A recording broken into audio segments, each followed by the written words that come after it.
Bonjour à tous, c'est toujours la trêve pour les handballeurs du SCO Handball, mais ça travaille fort pour tenter de revenir justement très fort dès le 3 février pour la reprise du championnat. Cette semaine, notre invité, c'est l'un des nouveaux visages cette saison du club angevin, un pivot très grand, immense par la taille, 2m13, 2m14, on verra avec lui. C'est Jordan Bonilori. Bonjour Jordan. Bonjour.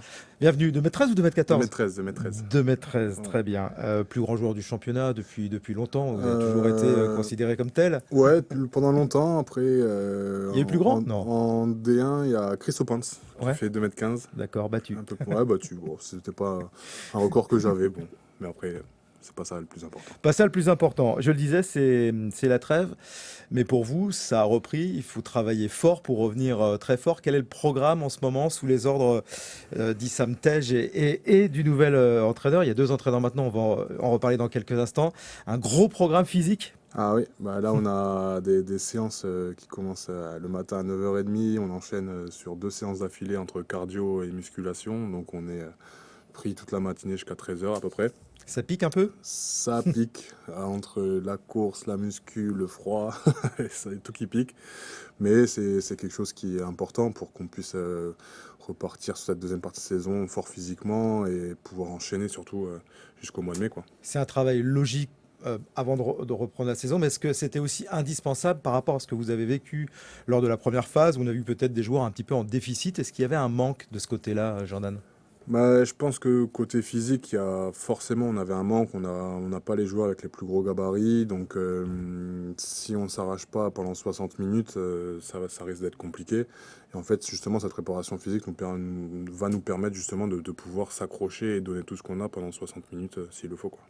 Alors, depuis la semaine dernière, on sait qu'une nouvelle organisation s'est mise en place après le limogeage de Guillaume Dupin il y a 2 mois. Les dirigeants ont un petit peu attendu. Il y avait éventuellement l'opportunité de prendre un entraîneur venu de l'extérieur. Ça n'a pas été la décision prise, mais la décision, c'est finalement de laisser Issam Tej entraîneur, mais il ne sera pas tout seul, il sera accompagné de Denis Tristan. Alors Issam Tej, vous le connaissez évidemment, il est là depuis plusieurs saisons pour accompagner Guillaume Dupin. Denis Tristan était dans le club, mais avec les jeunes. Ça vous parle, Denis Tristan? Alors c'est pas votre génération, hein. C'est pas En ma 92, génération. vous êtes Ouais. né, et lui, il était était médaillé à- de bronze au JO. C'est vrai.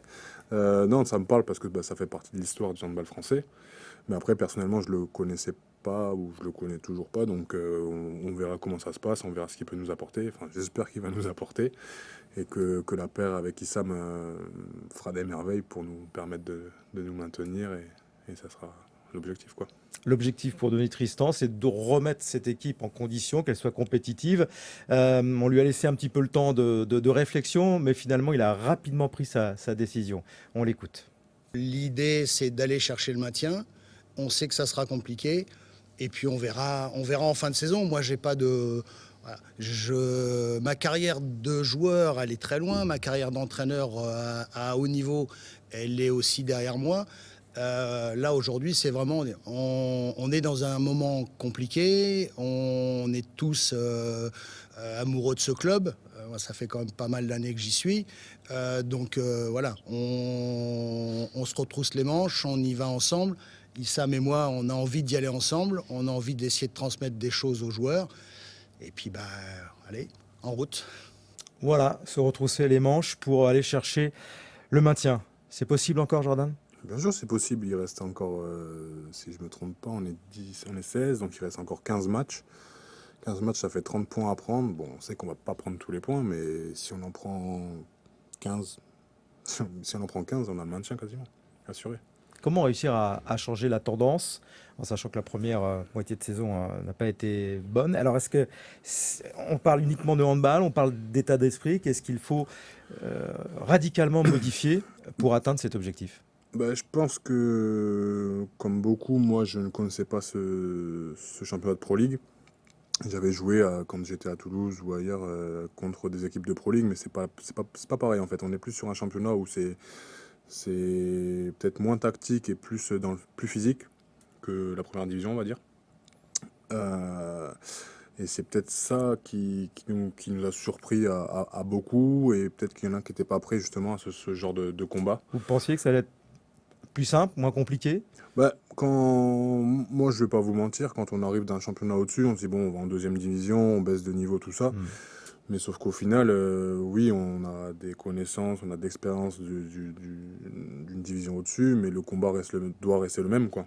C'est-à-dire qu'on va pas se dire, bon, ça va. Et puis en plus, on peut pas se le permettre. En étant dernier, on peut pas se dire, bah, ça va être un match facile, ça va, ils sont pas on est en D2. C'est pas comme ça que ça se passe.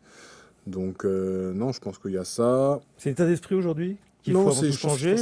Vous êtes tous des bons handballeurs, on le sait. l'état d'esprit, il y est. Je pense qu'on s'y est vite tous à accommoder. L'état d'esprit, il est là. Je pense que par moment, c'est l'état d'esprit qui vacille durant les matchs, donc d'où la préparation physique pour justement garder cet état d'esprit, garder cette fraîcheur ou cet état physique qui nous permet de continuer à combattre pendant 60 minutes. Et après, après c'est mon avis personnel, je ne sais pas s'il est partagé ou pas, mais je pense qu'on manque de rigueur en fait déjà sur l'attaque et sur la défense aussi, où on a des séances vidéo, on a comment dire, des informations données par le coach sur des choses qu'on doit faire ou pas faire, et par moment on oublie de le faire, et en fait quand il y en a un qui oublie, c'est tout le collectif qui Vous voulez dire, Jordan, que chaque joueur doit faire son autocritique pour monter le curseur, son niveau d'exigence? Je pense qu'on doit tous monter notre niveau d'exigence, pardon, et notre rigueur. C'est-à-dire que voilà, on a une combinaison, on sait ce qu'on doit faire, chacun doit être capable de faire ce qui doit être fait.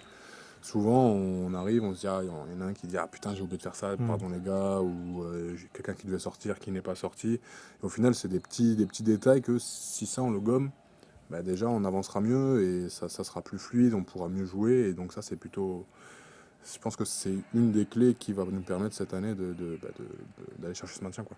Et si vous deviez faire, vous, votre autocritique sur cette première partie de saison, quel Niveau- regard? Ouais. Au niveau personnel, Ouais, personnel. au niveau personnel, moi, comme je l'avais dit quand j'étais arrivé, j'ai eu 7 mois sans handball, donc entre décembre et juillet. Je suis arrivé pleine canne en me disant, voilà, tiens, c'est reparti, avec de la joie d'être là, tout ça. La Et joie de l'envie, mais ouais, de finalement, l'envie. puis il y a eu un coup de Et moins voilà, bien physique. j'ai eu un coup de bambou à partir du mois d'octobre, où là j'ai ressenti, voilà, je me suis dit, ok, là c'est la fatigue, tout ça, je paye ces 7 mois sans handball. Après, voilà, donc repartir sur de la défense, donc retravailler, reprendre des sensations. Ça a pris du temps, il va me falloir encore du travail sur ça.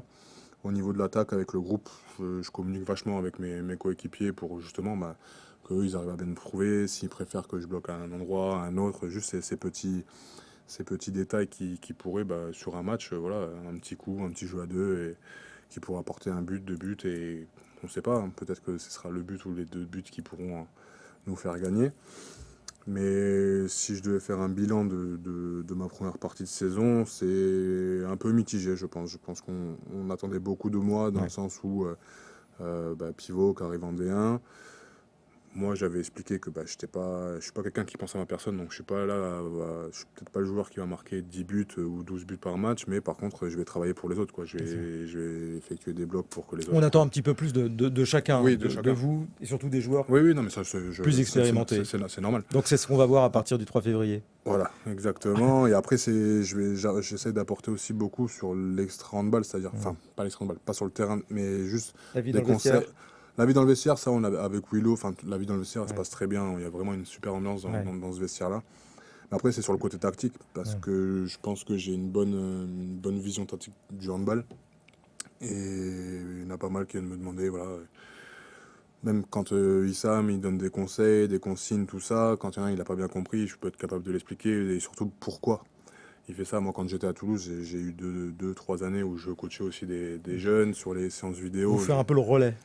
Voilà, des coachs. faire un relais, mais dans le sens plus, pas avec la même image de genre, fais ça, parce que c'est comme ça que je te le dis, c'est voilà, peut-être plus dans la pédagogie, et c'est quelque chose que je fais naturellement sans me forcer, et je trouve que si on arrive à tous comprendre le handball, ça pourrait être plus facile, quoi. Bon, rendez-vous le 3 février. En attendant, il y a évidemment beaucoup de travail physique. On en a parlé, des matchs amicaux parce que ça remplace pas la compète, mais quand même. Ouais. Et donc, on vous invite à venir encourager les Noirs et Blancs. Il y a un petit tournoi de prévu. C'est samedi prochain, voilà, de 15h à 18h. Vous allez jouer 2 matchs. Et même si c'est pas la compétition, c'est important aussi pour C'est important de jouer, c'est important. le moral aussi, de jouer, de gagner, hein, si possible. C'est ça, Ouais. la confiance, le moral, et puis là, ça fait, on a fait un match à Chartres la semaine dernière, Ouais.